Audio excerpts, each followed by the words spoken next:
Not really very realistic, actually, for the time, but fascinating approach to do it. But what my one reading group is going to discuss this Thursday is this piece is a piece that was basically, it's really an advertisement for a new version of Das Kapital in English. So the question is translation difficulties. You know, when you're translating Marx, Karl Marx, Das Kapital is his magnum opus, if we want. You know, there's actually quite, I think the ground of whatever it is a thicker book, actually. I'm not sure, but Das Kapital is a biggie, and so who's the best English translation of it? You know, you go back and you try to figure out who it is, and ChatGPT says Ben Fawkes, Penguin Classics is the best. That doesn't even mention the new one. I might not be aware of it. But so, that's kind of interesting. This gives you comparisons between, here's this translation, here's the original, here's this translation. You can see why this translation is a little bit better than that one, you know, etc. So, pretty neat. But we might like to say,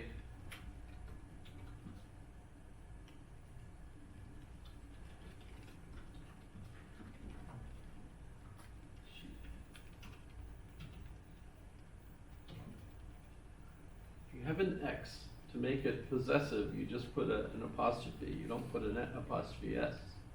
Although I think that's a variant, and you can. And something I've read is when you're talking to these AI, large language programs, you should be friendly and nice, right?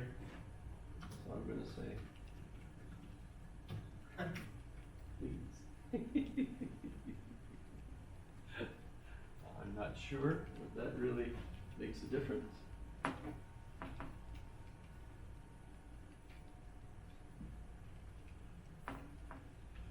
So, his family was actually Jewish back when, and became Protestant. The father, at least, was Protestant, so Marx was actually raised Protestant.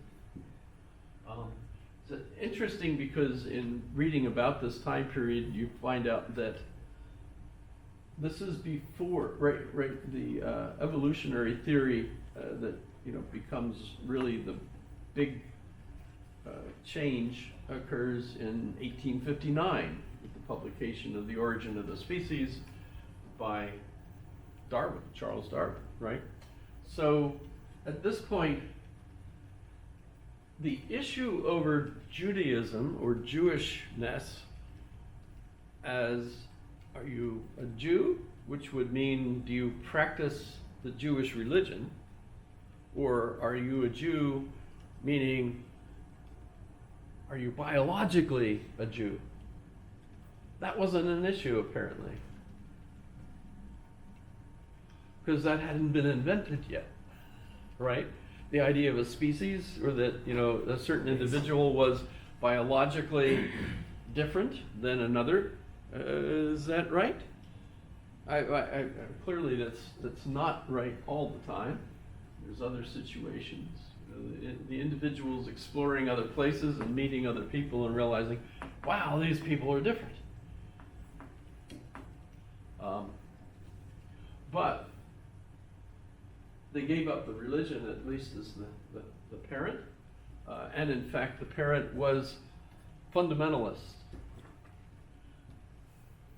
And in fact, the other individual that Marx links up with in Paris and stays together with pretty much the rest of his life is Engels, Friedrich Engels. And Friedrich Engels was in the same boat. He was also raised Protestant by a father who was a fundamentalist Protestant, right? And so that was one of the connections between the two of them. when they met. Neither of them were faced with that, but both of them thought that way about religion. And it's not just Marx, it's a group called the Young Hegelians. So I'll look here and see what ChatGPT points out here. Marx went to university originally in Bonn, and he got too interested in the fun life there. So his father took him out after 1 year and sent him to Berlin to study law, where he figured he would behave himself. And he did. It was clearly, you can't take Marx out of Marx by just moving him to a different place. So he got in with a group of people that eventually are referred to as the Young Hegelians, but Hegel is the philosophy at the time, although there are different sides. So the Young Hegelians are the radicals. The old Hegelians, or usually just called Hegelians, are the old conservative Hegelians that are pretty close, to Hegel's philosophy, right? The Young Hegelians, what are the main differences? Well, Feuerbach is not mentioned here, it looks like, but we can point out that one of the Young Hegelians that he's friends with as a young student in Berlin and stays friends with. So, for example, there's letters to Feuerbach. One of the things Marx wrote in one of his letters to Feuerbach was that there was a reading group in Paris reading Feuerbach's critique of Christianity, the essence of Christianity. So they're friends. And Feuerbach, I should mention separately,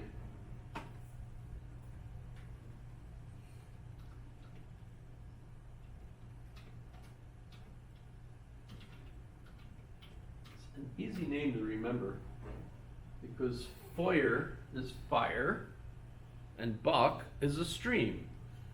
So a stream on fire. Don't see very many of those unless it's an oil field, I guess.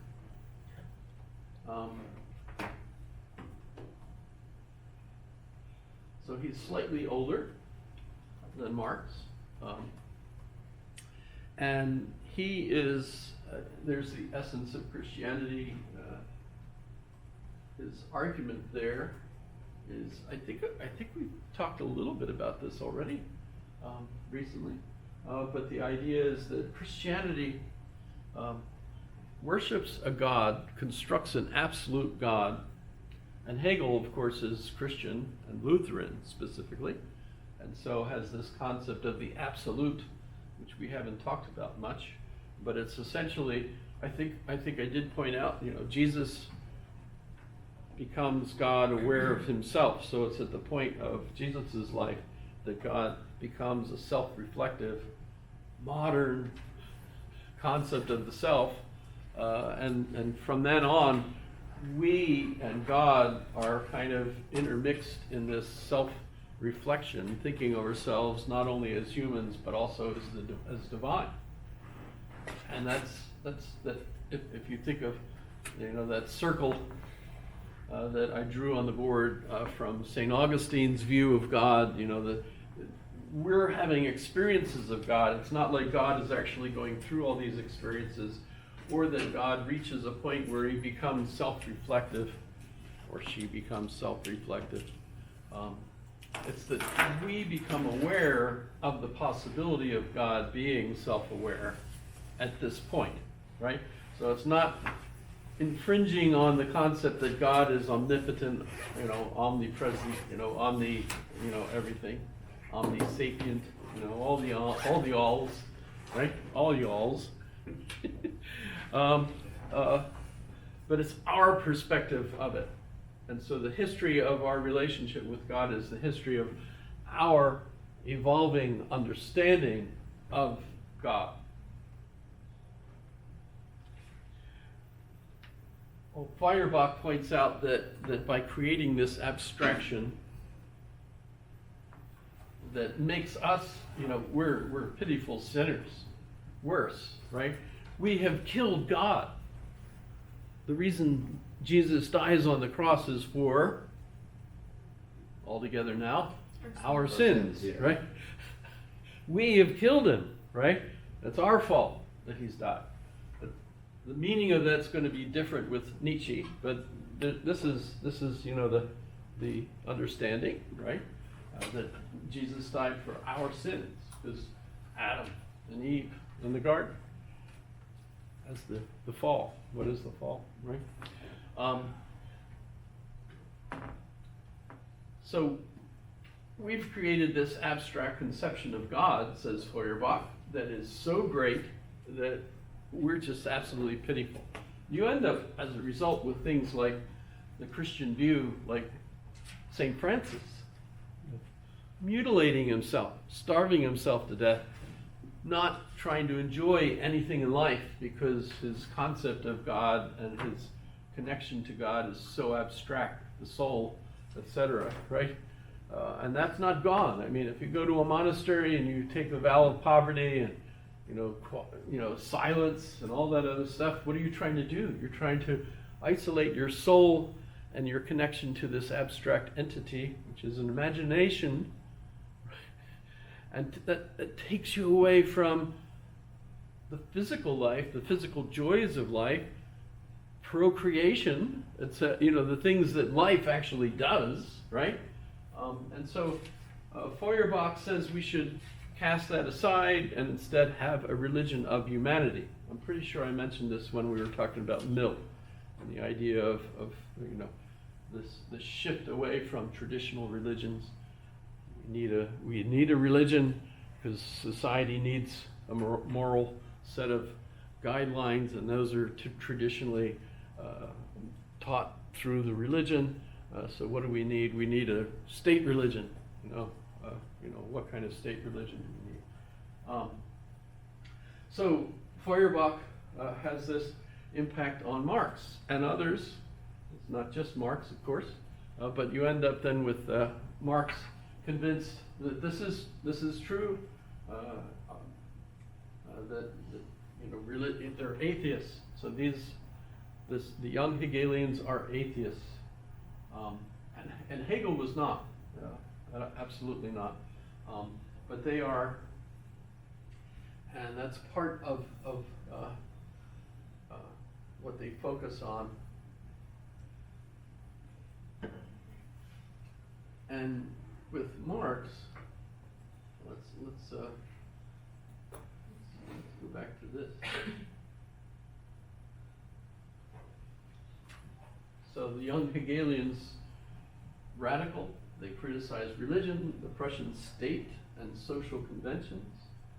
And Marx began to develop a materialist critique. This also comes from Feuerbach. That's the thing, it's not these abstractions. And their critique of Hegel is that Hegel's got his head in the sky.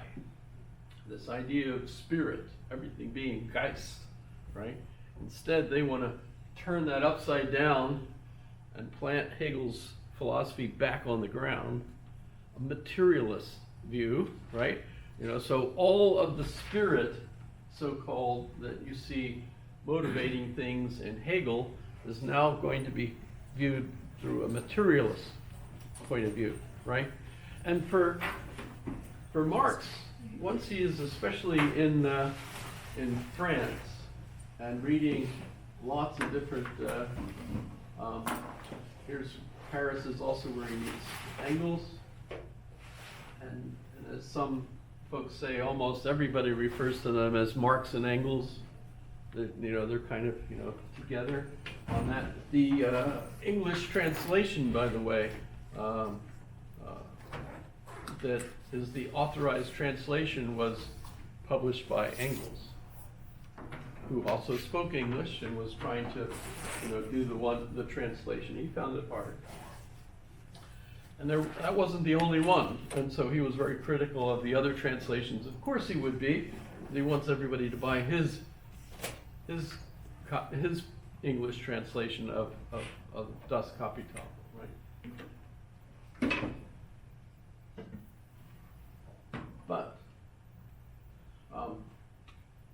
Marx's ideas get him in trouble politically, and so Germany kicks him out of one town and out of another town, and then out of Germany altogether. So that's why he ends up in France. He's not going to go back to Germany. His wife, Jenny, and I have to show you this. This is hilarious.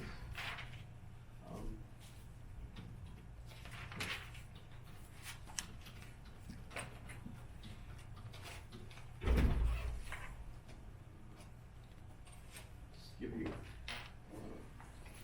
So this is Karl Marx. This is a side of Karl Marx that you probably don't get to see much of. Hegel wrote some poetry to Marie also, which is kind of interesting. I found it, and it's terrible. Might be better in German, I don't know, but the English is the same reason that I don't write poems. They always look so terrible to me, you know. I bet they felt that way to Emily Dickinson too, but she published them anyway, and then people said, "Oh, they're great," you know. I guess, I don't know. But so Jenny is the young woman that he marries, and they have children.